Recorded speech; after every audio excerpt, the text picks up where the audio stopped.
वार्धक्य भत्ता प्रसंग और बीजेडी जनजागरण अभियान नहीं नवीन सोशल मीडिया पोस्ट पर एवं मुहांमुही बीजेडी बीजेपी प्रेसमिट करी बीजेडी और सुप्रीमो नवीन को ऊपर बर्षि बीजेपी राज्य साधारण संपादक जतिन महांती कहते नवीन बाबू लोकों पाखक जातु लोकों मन में असंतोष देखु प्रथम पर्यायर 80 वर्ष अधिक वयस्कों को 3500 टंका दि जाऊँगी 60 रु 80 वर्ष वयस्कों को 3000 भत्ता देबु बोली से कहते से बीजेडी कही बीजेपी सबु प्रतिश्रुति पाणीय गार पलटि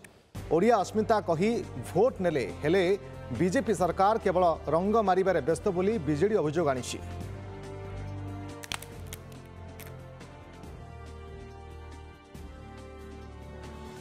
निर्लजतार शेष सीमा जितेबाला टपी जाए मनीष हताशार एवं पराजयर ग्लानी रे हताश भाव को प्रकाश करने अन्य कौन रास्ता न थाए सेतेबेले एभली औषध विकले ताटिया कामुड़ा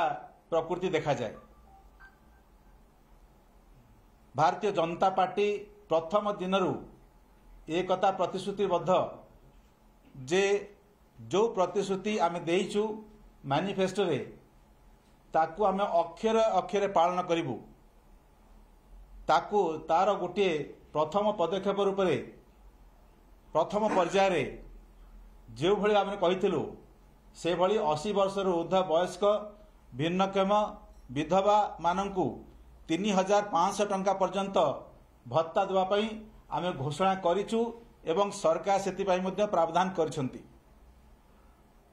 बीजेडी को दल बोधे ये कथा हजम हो नहीं सेथिपाई